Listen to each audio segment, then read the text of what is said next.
44099. All right, we're back on record. We have all of our attorneys and parents and parties. So Ms. Brittany Kelly coming up to back up to our witness stand.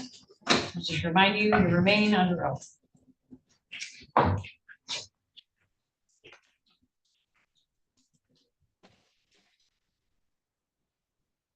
Ms. Thomas, whenever you're ready.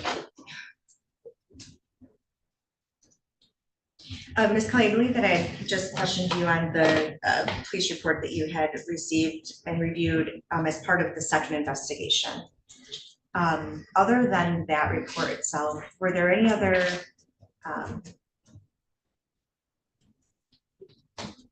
pieces of information that you reviewed or individuals you spoke with to investigate the concerns in that second complaint?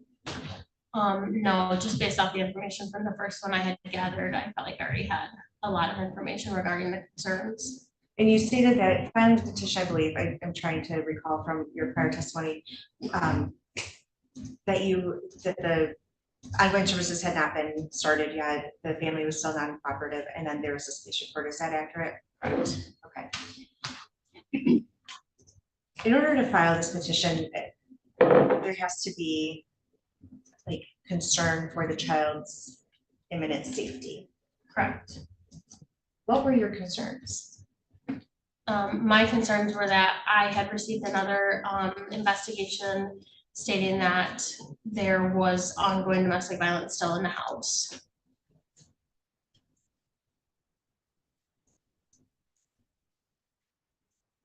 Your Honor, at this time, I would ask to move, sorry, Your Honor, ask the court to accept the CPS investigation reports that were drafted by Ms. Kelly. Have they been circulated to your fellow attorneys? Yes, Your Honor. Gentlemen? Asking for the caseworker's report to be submitted? Yes. No objection. No objection except to any hearsay references, and I'm sure the court can pull out. Okay. Thank you, and I will disregard any hearsay, or if there is anything in there, I will assume that it is not for the truth of the matter asserted, but rather to demonstrate whether or not Ms. Brittany needed to do something based on what she read. Ms. Thomas, is that a copy from me? Yes, Your Honor. Deputy Ames, would you like to present to the bench? This will be Exhibit A. That's an application. Thank you so much. It is received. Oh, I think I have two copies. I think No, I Your Honor, those are the two reports. There's All right. one from the first complaint and Is that clear to you, gentlemen? There were two. Yes. It is. Ms. Underwood? Yes. Thank you. I appreciate the clarification. So we'll call them A and B. thank you, Your Honor. Thank you.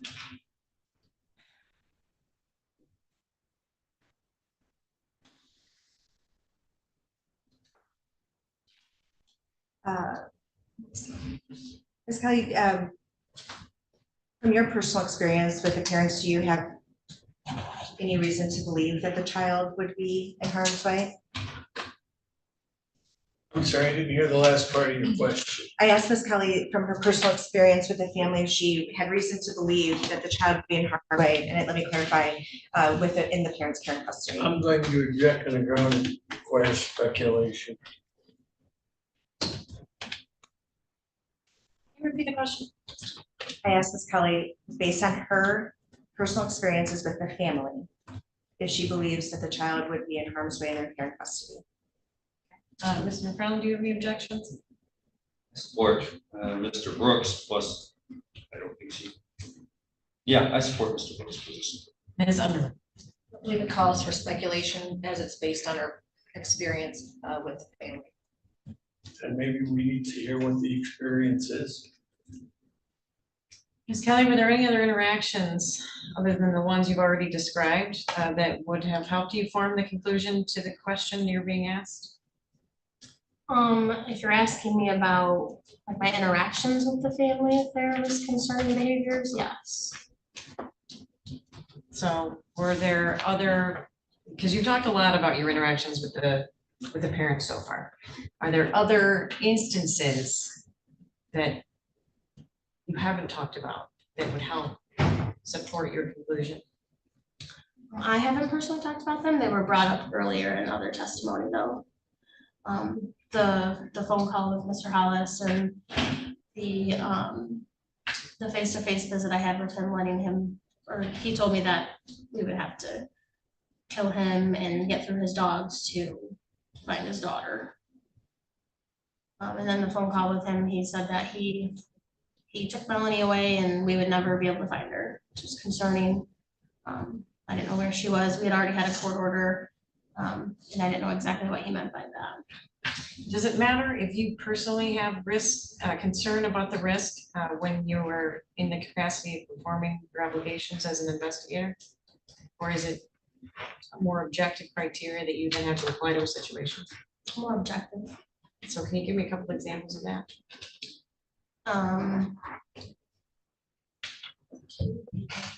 What are the criteria that you have to use from a professional basis that helps you determine whether or not there's a risk of harm to the child? Are there certain things that you're asked to look for during the course of your investigation? If there are issues in the home that that would arise to the concern of her well-being, which is a multitude of things. I guess I don't know what you're asking specifically. That's okay. Well, Ms. Thomas is asking if you personally think there was a risk of harm. And I think that the objection is speculation, which I don't think it, I think I would have to overrule the objection on the grounds of speculation. But I'm more interested in professional reasons that you have concern rather than your personal ones. I think that showing up as a professional and trying to speak to parents about the concerns that are being raised in their home, I think their interaction with me says a lot. I think all the documentation that we received throughout investigation says a lot. I don't have any personal opinions, just, my personal experience as a professional going to their home, I formed opinions on, but not my own personal beliefs or anything like that. All right, thank you for clarifying. So I'm going to overrule the objection on the grounds of speculation for the reasons I've already shared during my dialogue with the worker. And she's also answered the question in the course of that. So, And I have no further questions on this, Kelly. Thank you, Your Honor. cross-examination, Mr. McFarland. In many of your investigations, you're familiar that many people are of the opinion that Child Protective Services, CPS, is there to take our child. You've heard that expressed, correct? Yes, And if that's were the case in this matter, parents might be reluctant to talk to a CPS worker, correct? correct, As a matter of fact, there's no order compelling them to testify, correct? There's no court order saying that they have to talk to you when you were out there trying to talk to them, correct? correct, As a matter of fact, you are a mandated reporter through the state of Michigan for child abuse, correct? correct, And there's an allegation here of domestic violence, correct? correct, And if during the course of your discussions with either father or mother, they revealed something such as they actually did have commit child abuse, you would have to report that, correct? As a mandated reporter. I think while I'm actively investigating it, I would address it as the investigator in the Sure. case. Okay. Might even pass that information on to law enforcement, correct? If there's allegations of child abuse, yes, there's policy that says law enforcement is involved. And you would agree that they have a constitutional right against self-incrimination, which means they can remain silent, correct? I believe so. I don't know the law that well. No.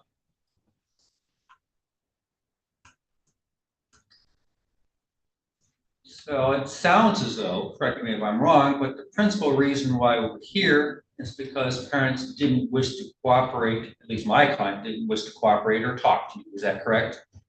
Correct. Which may be her right to do, but then your right is to go ahead and file what you've done, correct? Correct. Okay. You've heard my client testify, and says she read text onto the record that she requested that she confer with an attorney before discussing the matter with you, correct? Correct. The Is it true that your response was what we're discussing would not need an attorney, correct? Correct. You go to law school? No, Think you really give legal advice that you don't need to have an attorney? I was simply stating that an attorney was not needed for me to speak with her in my capacity to do my job. Well, even though what they might say might incriminate them, correct? And I'm gonna object, Miss Kelly has already stated that she's not a legal professional. Furthermore, I also think that Mr. McFarland's application, or I think he's trying to make an argument about constitutional rights, does not expand to CPS investigations. It's relating to self-incrimination in any court proceeding. Huh. I don't believe that a CPS investigation is a court proceeding. Not correct, Your Honor. It's practicing law without a license, giving legal advice without being an attorney. But I have no further questions. Mr. Brooks, any cross-examination? Please. Ma'am, to your knowledge, is Melanie a special needs child? I'm unaware if that's true or not. You're not saying yes, you're not saying no. Correct. Thank you. Do you know if she's been diagnosed as failure to thrive? No. All right. No, she's not a failure to thrive child, or you just don't know? I don't have the information.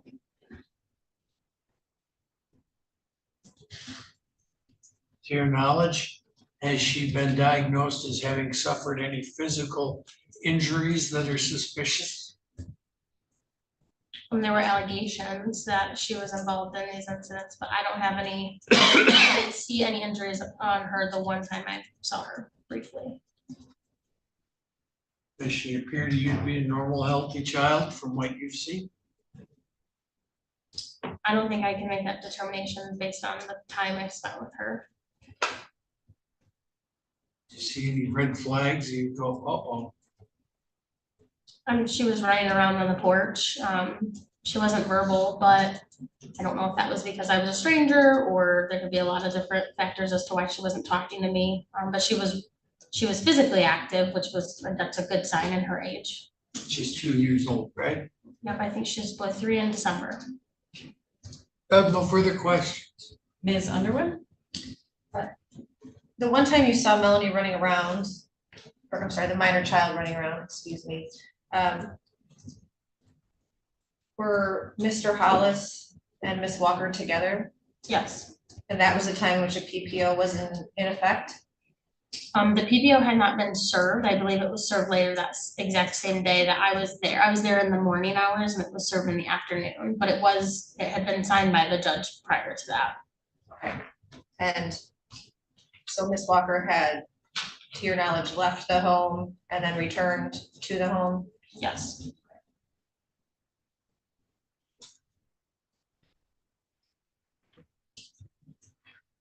Your job as an investigator is to try to provide parents with tools and services to avoid removing the child from the home. Is that correct? Correct.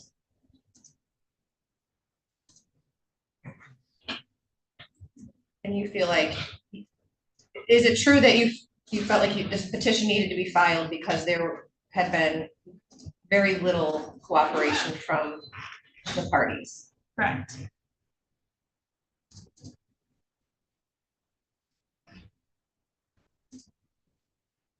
Was it the totality of your investigation from the police reports to the PPO to the lack of cooperation that made you make the determination to file the petition ultimately? Yes.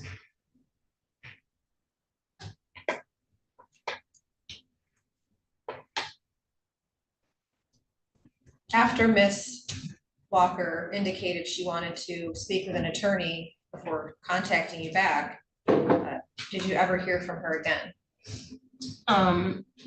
I believe it was the same day we had the conversation that we were texting and we were trying to schedule a meeting. I had texted her and told her I could meet anytime before 2. I was actually off of work that day. And I was texting her throughout the day, still trying to get her to meet with me. And I told her anytime before 2 I could make happen. And I believe she texted me after 3 o'clock that day to see if I could meet with her, which I was not on my phone anymore. I was dealing with stuff in my personal life.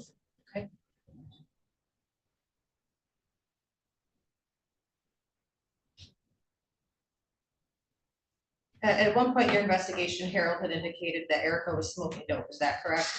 Correct. And that was a concern another additional concern you had? Yes.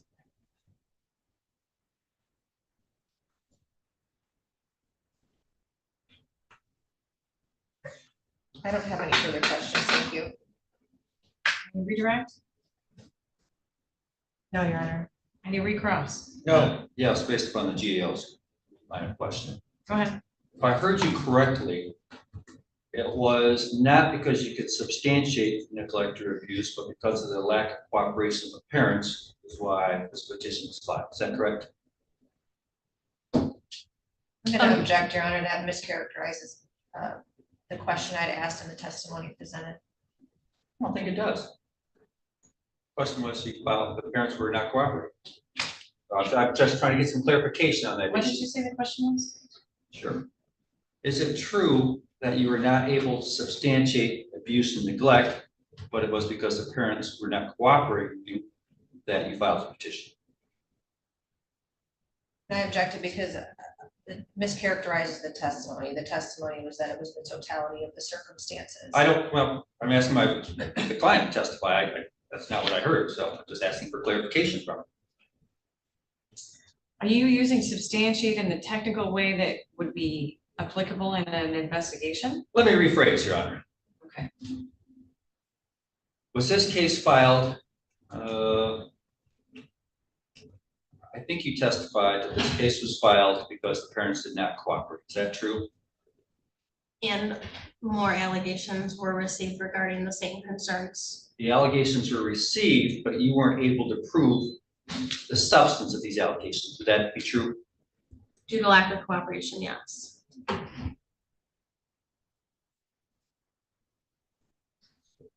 That's exactly what I need to know. Nothing further. Anyone else have follow-up questions? no, No, Your Honor. No, Judge Shank. Thank you for your testimony. May I return your seat? Any other witnesses, Ms. Thomas? Your Honors, Ms. Francesca Madrid on Zoom. Yes. Your Honor, I don't know if this is appropriate in a sidebar. Part of the issue that I have is that we were able to finally get the child's trauma and bonding assessment report, but the clinician who provided it to us is not available to testify today. And we just got it, and then Wednesday when I circulated it to the other attorneys, or might have been yesterday, what the agency did. So I was going to ask Ms. Madrid to provide testimony on parenting time, but she is not the individual who drafted the report. So as it relates to the records received from Brene Moore and this proposed exhibit, to me, those are sort of separate issues from what we're dealing with on the question of adjudication. Yes. So those would only be applicable if I decide that adjudication is appropriate. So I'm open to the arguments of the other attorneys on this point, but for that report, as well as the reports completed by Ms. Brene Moore, I would need to disregard those for purposes of adjudication. So I'm not sure if we need to enter that today unless, and we have time after the adjudication. So that's, I guess, part of my question is I don't know if that's appropriate even at this time, and then if so, I don't have the person who wrote it. Thoughts, Mr. McFarland? I would agree with the court. It's not appropriate for the adjudication trial. If the court does take jurisdiction, review it for the detail. Mr. Brooks?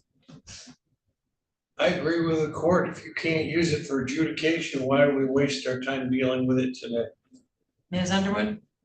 I think, Your Honor, what you've indicated is reasonable, and we can reserve it for potential further hearings if needed. Right, very good. So I'll ask you to do that, Ms. Thomas. Absolutely, thank you, Your Honor. With that, I do not have any other witnesses. Any witness testimony today, Mr. McFarland? I have one. I've notified everybody from my witness, Laura Walker. Ms. Laura Walker, any objections? There was a discussion about the witness list. No objections, Your Honor. Any objections? Okay, all right, come on up to our witness stand.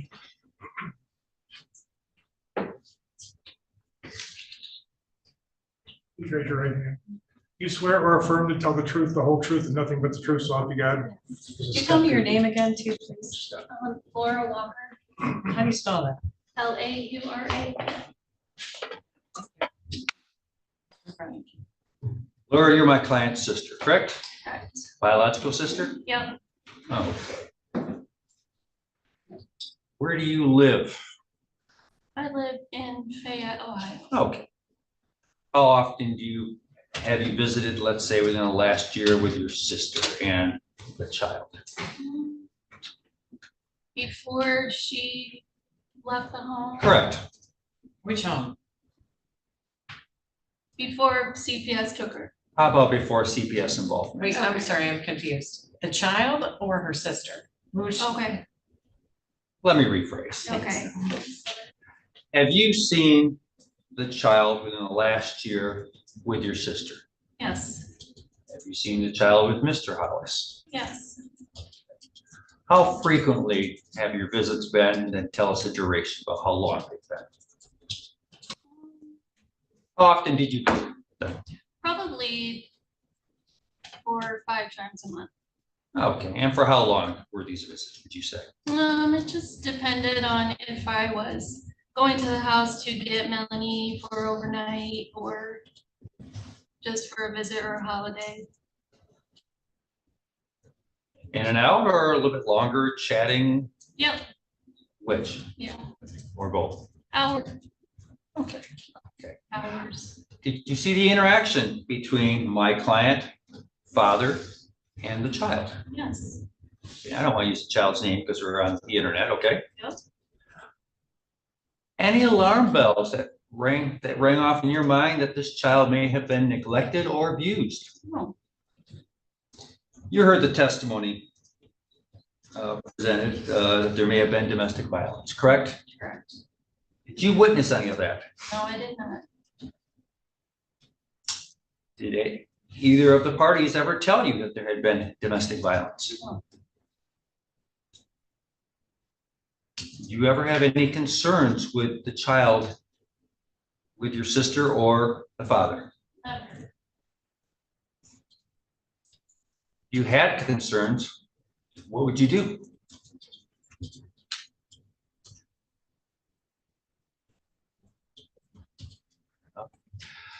Did Protective Services reach out to talk to you about your observations? Only the day when they came and got her. Okay, and who did you speak to?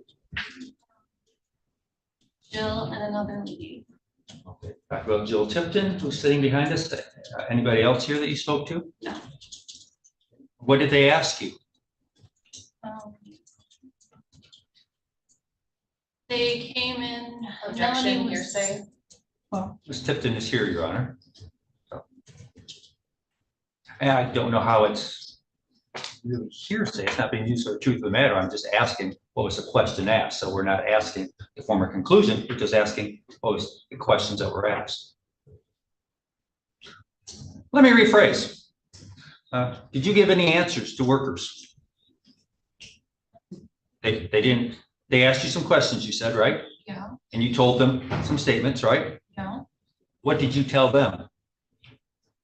That Melanie was with me and they asked me to take her over state line to drop her off in Michigan. Okay. And why was Melanie with you? Because the day before, Erica had called me and kind of filled me in on some stuff that was going on about CPS, and I told her to bring her to me. It was quite often that I did keep her overnight. You jumped ahead of me. We were very close. You jumped ahead of me if you've ever babysat for her. Yeah, yes. Okay. And were you ever babysitting because you were told there's domestic violence or something like that? And No. They needed a break? No. Okay. I have no further questions. We'll see if anybody else has questions. Ms. Thomas? Thank you.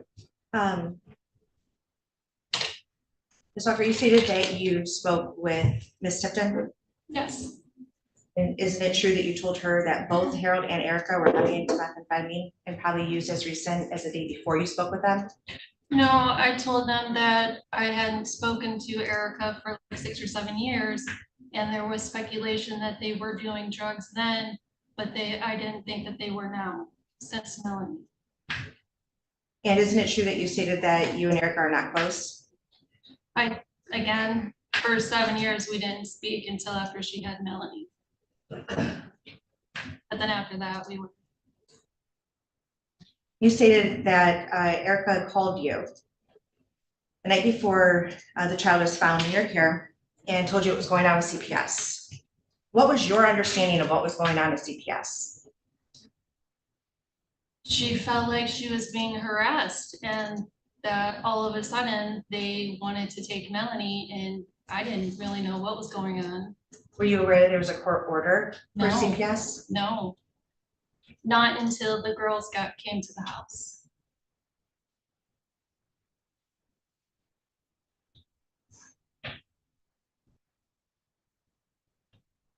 And is it your opinion that CPS should have no valid concerns to remove the child from the parent's care and custody?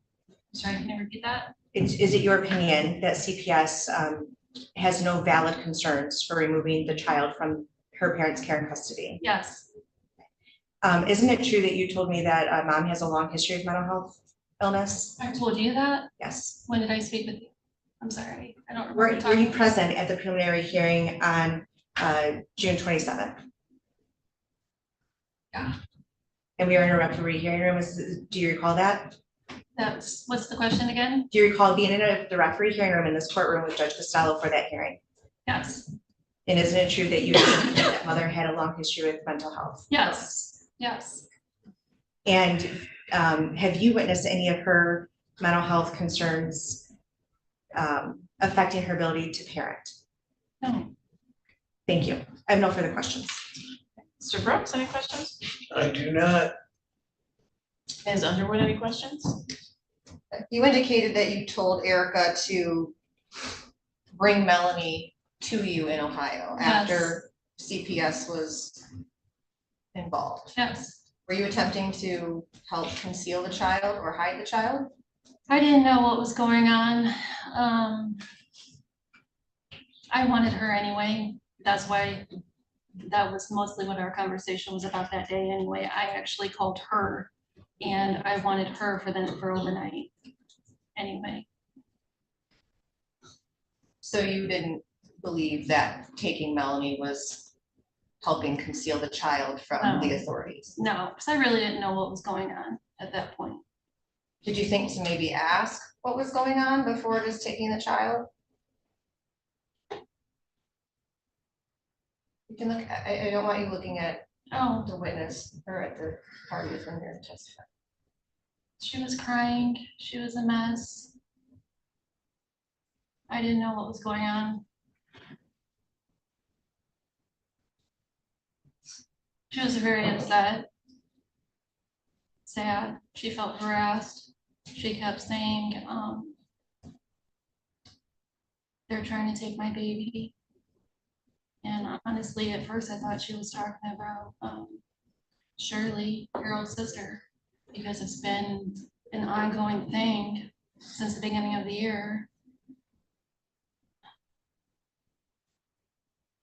So after she said they're trying to take my baby, you said, bring her to me. Yes, Does Erica have any physical limitations that inhibit her ability to parent Melanie? well, she walks with a cane. But that doesn't slow her down. Of course, it slows her down, but we have a lot of disabilities in our family. We've always learned to keep going. My mom raised 7 kids in a wheelchair. You know what I mean? That's just how we are. Keep going. No matter what, it doesn't matter if, I don't know. She has a hard time walking, but she still does it. Were you aware that there was a PPO between Erica and Harold? Yes, Were you concerned about Erica's safety after she put out a PPO against Harold?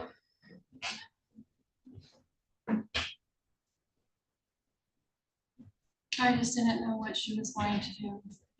Can you clarify? Were you concerned with Erica's well-being after being made aware of I'm the sorry, financially alone, not being with mommy and dad.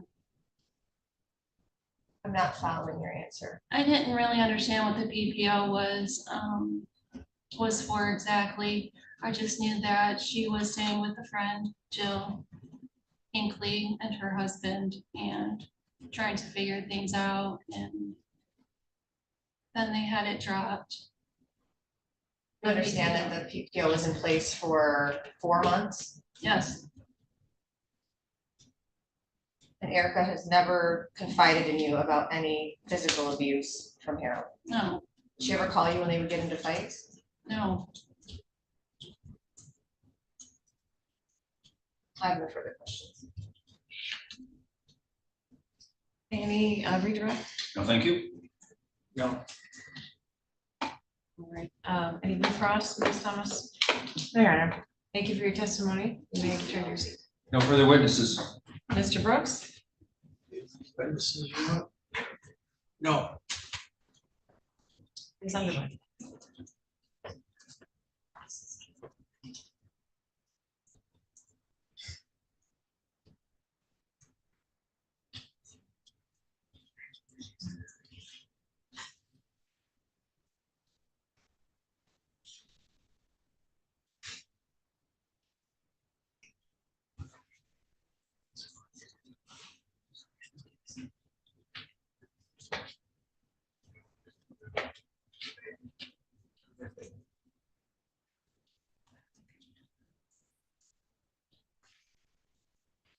Did you have any witnesses? No, Your Honor, thank you. Okay, closing arguments, Ms. Thomas? Thank you, Your Honor. I'm pretty honest with this court and fellow counsel about the disdain I have for the statute that requires us to file petitions when we don't have cooperation from parents.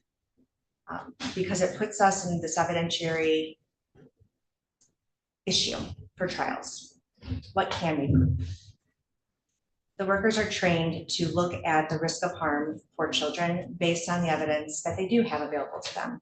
When there are parents who are unable or unwilling to open their homes to talk with CPS workers to reassure them that their children are safe, to demonstrate that their children are safe, CPS workers have to do exactly what Ms. Kelly did.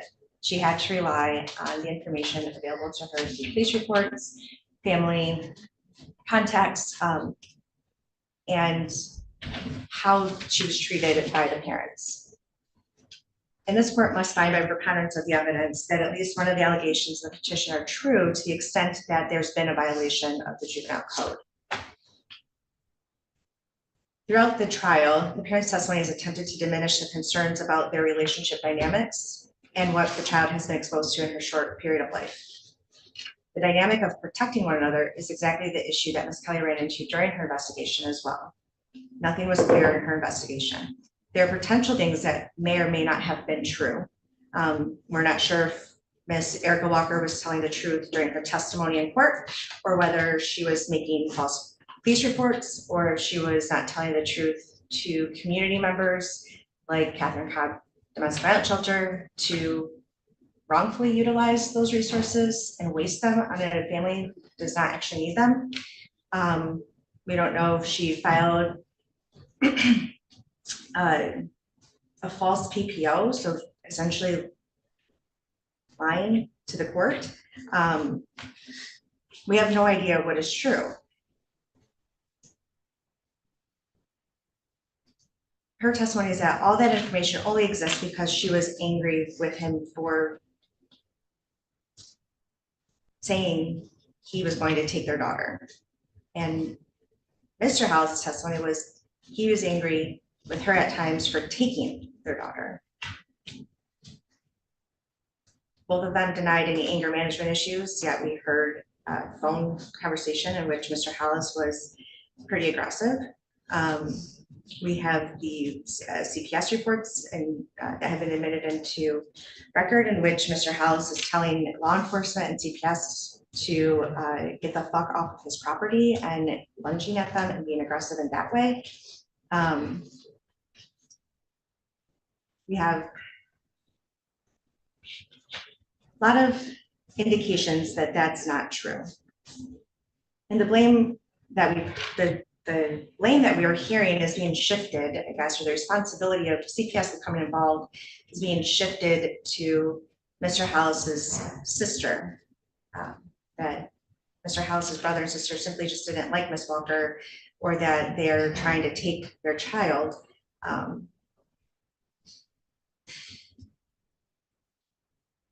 And even if, like, we don't have proof of that though, we're just hearing what they say.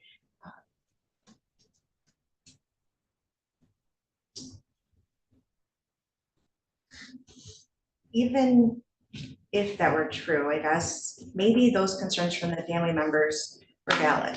Maybe there should be valid concerns for the safety of this child, especially from an individual who lives there with them. Or an individual who also is helping build a fence around their home. Like that seems very interesting to me.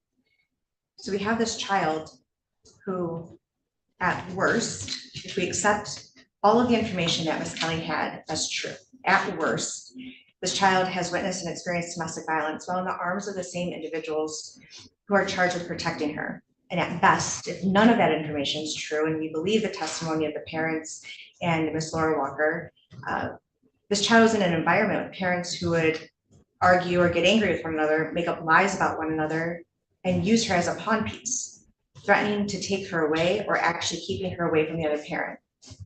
All of those things, whichever way you look at it, clearly pose a risk to the child's physical health, emotional health, or mental well-being. And for those reasons, I believe that this court can find by the preponderance of the evidence that the juvenile code has been violated under MCL 712A.2 A and B. Thank you. Mr. McDonald? I come up here for the court and see me. Your Honor, our Constitution really has no legs unless it protects activity that people may not appreciate, may not like, might be disgusting to some. My client has an absolute right not to speak to protective services. She has an absolute right not to incriminate herself. So yes, we concur that Child Protective Services has a right then to go ahead and file with the court here. We may not like parents arguing. I can see where parents thought that their child was going to be taken from them, how they might use language which might be offensive, but it's still protected speech, Your Honor, under the First Amendment. When we've asked the worker here what she was able to determine for abuse, they really haven't been able to determine abuse. There's a PPO asking my client under oath about that. Obviously, she didn't know what narcissistic meant. She didn't know what gaslighting meant. She was awoken in the middle of the night, asked to fill this out by Catherine Cobb. It appears to be part of her staying there. That's what has to be done. But she indicates that she was ticked off at the father of her child. Thought that he was going to take the child, so she did that. You've heard testimony from the father of the child, Mr. Hollis. He thought she was going to take the child, so he was making remarks about her. Still, even if these things happened, we have no testimony that this child was in harm's way, that the child was neglected, that the child didn't have food, the child didn't have shelter, the child didn't have appropriate care. We don't have proof of abuse, Your Honor. So what if parents were arguing? Parents argue all the time. I don't know of any couple that have a child in common that don't argue. Does that mean that we need to have involvement of CPS? No. If a child was present while they were arguing, We still don't have evidence that there was harm to the child. We don't have any evidence that the child knows what the conversation is, and I doubt that a 2-year-old knows the vocabulary, knows what's going on. Or we don't have even testimony that the child was present in the room or could hear. It's just absent on that, Your Honor. You're looking at a preponderance standard. I don't see by preponderance that we can demonstrate abuse or neglect. We can demonstrate that clients exercise their constitutional right. Under oath, here in court today, she testified that what she said, what was mentioned in the PPO, which she did not write, was not true. She was doing that to get back at Mr. Hollis, what she thought was going on. We also heard my client's sister, who appears to be truthful today, who doesn't know of any issues of abuse and neglect, who says that after this child was born, her sister turned her life around. We don't have any evidence of drug use. So don't have any true evidence of mental health neglect on my client's part after this child was born. I just don't think we have enough here, Your Honor. I'm sure this case, these parents are going to be monitored for any future calls, any future concerns, but I just don't believe, based upon the proof presented, that we can say by preponderance, abuse and neglect, that this petition can be substantiated. Thank you. Mr. Brooks? About 10 years ago, there was a hit comedy show on TV. It's called Seinfeld. It lasted 7, 8 years, lasted a long time. That show, they were proud to say, was premised on nothing. Somehow they made that into something. I submit this trial is premised on nothing. No evidence of the child being injured or harmed in any way. There's no evidence of malnourishment. There is no evidence of failure to thrive. There's no evidence of domestic violence, other than Mr. McFarland's client saying that she admits she lied about it. There doesn't appear to be any injuries apparent on the mother. All you got is somebody somewhere, and I don't know who they were, accusing these people of having a domestic violence which is threatening the child. But they weren't in here, were they? I never saw them. I never heard them. I see that the prosecutor or the attorney for the department has practically turned herself inside out trying to get hearsay type evidence in for the last 2 days. Why would she go to that trouble? Because there's nothing else. It's air. Sometimes, yes, they would have the right for my client and the mother of his child refusing to cooperate, but you still got to prove it. That raises an alarm for review by the court, but you've still got to review the evidence, and there is none. I ask that you dismiss this case. Ms. Underwood? Your Honor, this petition is not indicating that the child was physically abused. The petition is indicating that the child was put at a substantial risk of harm because the parties were involved in a long-standing domestic violence relationship, which was evidenced, again, Miss Walker testified that she did call the police saying that Harold had abused her while Melanie was in her arms in 2022. There was another police report that Erica herself did testify to, stating that she told police that she had been physically assaulted, punched in the jaw by Mr. Hollis. She then signed a PPO with allegations that she admitted to telling the Catherine Cobb workers that are incredibly similar to what she testified to regarding what was stated in the police reports. Your Honor, people don't go through the trouble of contacting police multiple times, seeking refuge from domestic violence shelters, and trying to escape domestic violence only to state that it was all a lie. That in and of itself is concerning to me as a GAL.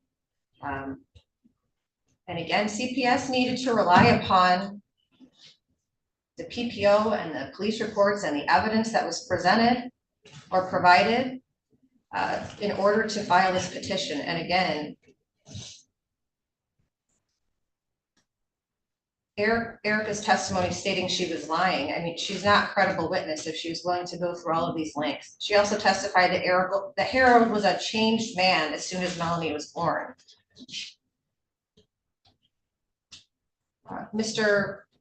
Hollis indicated that Erica was smoking dope, so there are concerns there with substance use, along with the fact that Erica admitted herself to not being willing to submit to a drug screen as requested by CPS. Again, CPS was there initially to attempt to help this family and provide them services so that they could provide the minor child with more stability and less harm. However, the lack of cooperation, along with the other allegations and two different investigations, left Ms. Kelly and the department no choice but to proceed with this petition. Ms. Walker's sister has indicated that she was aware that CPS was involved and told her sister to bring her across the state line to her home when Erica indicated that they were trying to take her. That is concerning as well. Ms. Walker deliberately kept the minor child from CPS when they attempted to just do a well check on her and make sure she was safe. While Mr. Hollis was somewhat cooperative, he continued to willfully violate the PPO that was in place up until August of 2024. It's my belief that Ms. Walker is probably not comfortable telling the truth in front of the court when the perpetrator of her violence is sitting right in front of her during her testimony.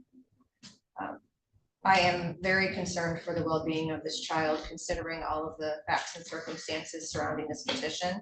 I think it's in the best interest of the child to be in the care of relative placement while this family receives some services to help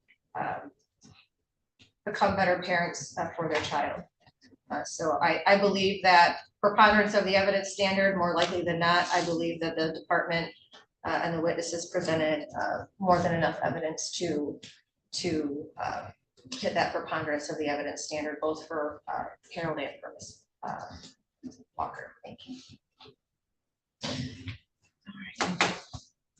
Well, the court finds all interested parties were given notice for purposes of today's hearing requesting adjudication. We did, of course, continue this from Tuesday in order to make sure that all of our witnesses had the opportunity to testify and all of our attorneys had the opportunity to ask any questions they may want to ask. Ms. Underwood is correct when she references that the standard here is a preponderance of the evidence as to whether or not the aspects of the statute have been violated. And in this case, it is the sections 1 and 2 that Ms. Thomas referred to.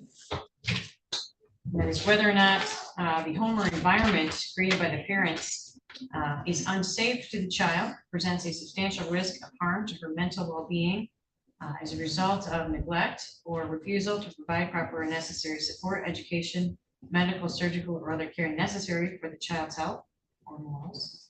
In section 2, whether or not the child's home or environment with the respondent parents, by reason of neglect, cruelty, drunkenness, criminality, or depravity on the part of the parent, is an unfit place for the juvenile to live in. The parents failed to cooperate, but also didn't fail to cooperate in many ways. They did have some interactions with the department that demonstrated some of the concerns that were brought to light during the trial today. And some of the concerns that I think probably caused, obviously, there to be a complaint made to the department and a request for investigation. There were concerns that arose to the level that required police response. We heard about 2 different incidences, I believe in April, and then there was another one during the course of the investigation in June. So I've heard the story from what Ms. Kelly was able to put together, and I, of course, have heard the testimony of both parents, been able to listen to that voicemail that was produced by Ms. Thomas. And what I've been able to put together as far as the findings is this. Ms. Erica Walker seems to be who is the primary caretaker of this child, calling in police or being at least part of police intervention for what she's claiming and what they are claiming as domestic violence incidents. She then leaves the house and either seeks shelter at Catherine Cobb or couch surfs, and Mr. Harold Hollis may or may not know where she is. I believe him when he says that when the cops came to his house that he had not seen her in days. And I think she substantiated that as well, at least in part during her testimony.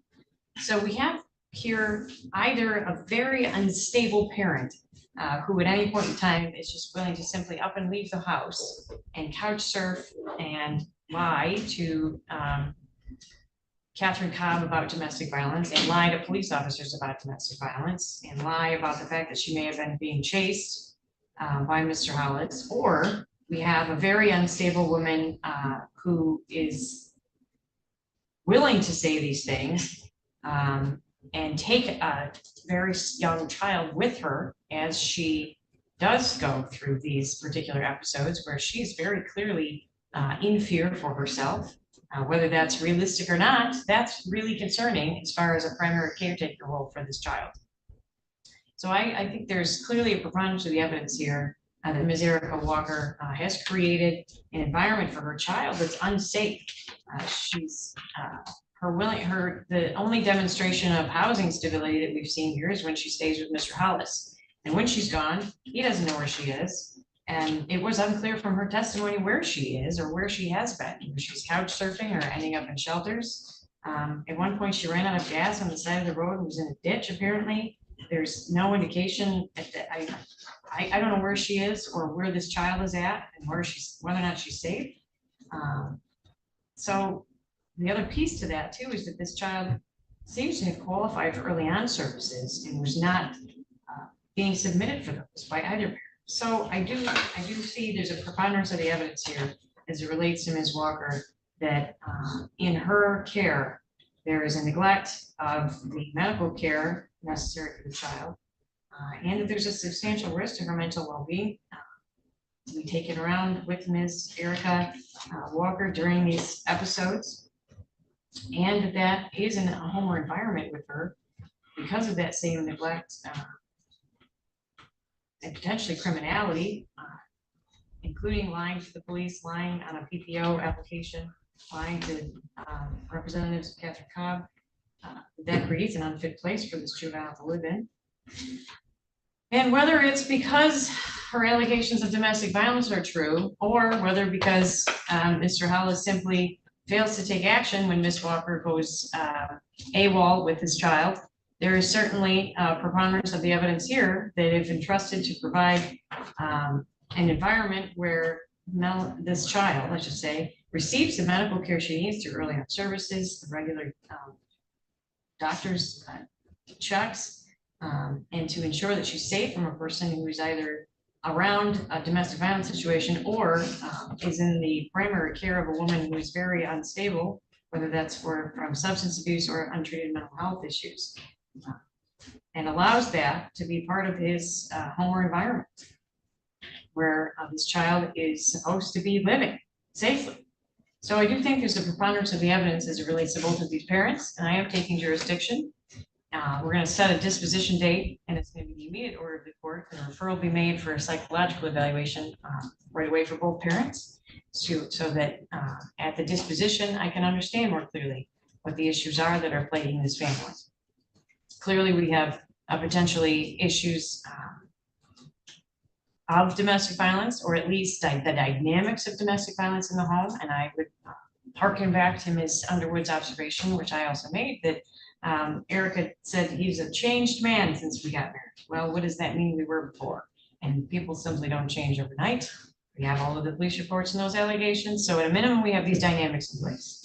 And I want to know why and what we can do to help this family move forward past those, to create an environment where the two of them are safe, able to avoid arguments, and that the child has a good, safe environment where she's going to have needs met. So let's schedule a disposition. Between now and then, the two of you will be asked to work with a case, to work on a case services plan, to identify the things that you want to work on in order to improve the environment for your child. And we'll come back together and look at that within 28 days. It puts us in the first week of October. Looks like what I have available would be Friday, October 4th at 1:30. Yeah, I'm not available. Are you gonna be out that weekend? Can you tell me which days? Is it just Friday, I just can't. Okay, thank you. Well, that's all right. I appreciate you letting me know that. I'm gonna put a note here so I don't try to schedule you again.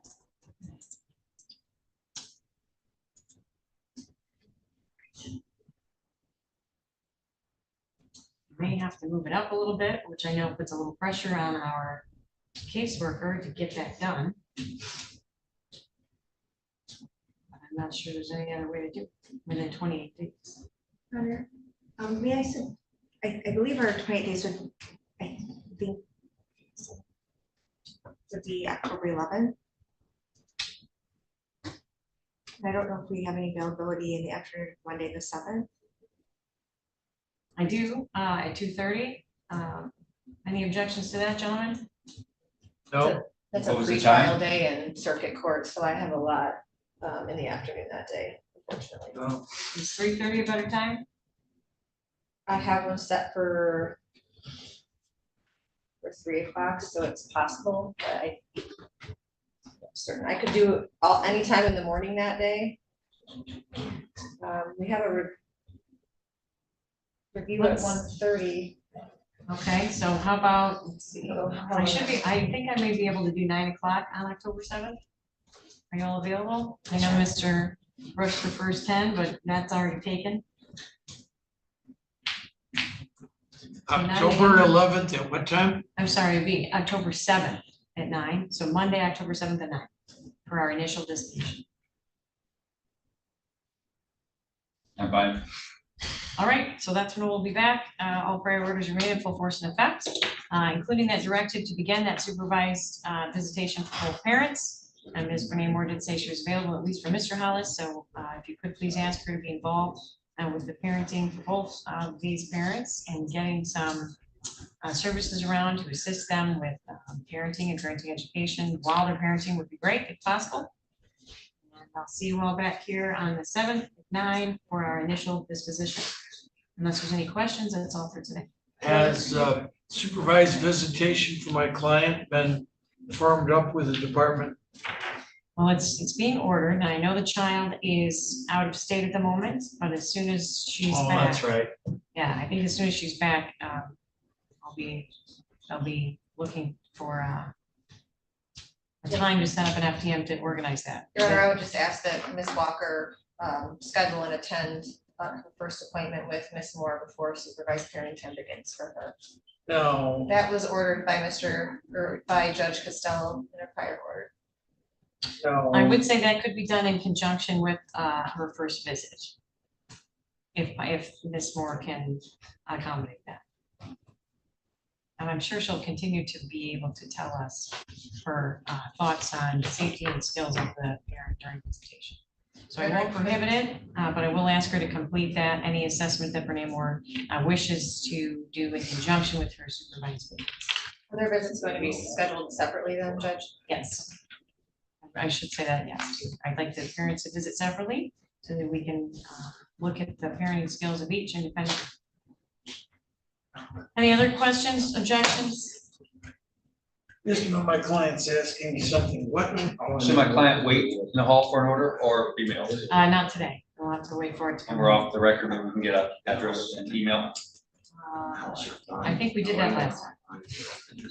Well, we're not gonna get an additional testimony or something like that. All right, okay, sounds like we're done for today. I do have one more I have to complete, so I appreciate y'all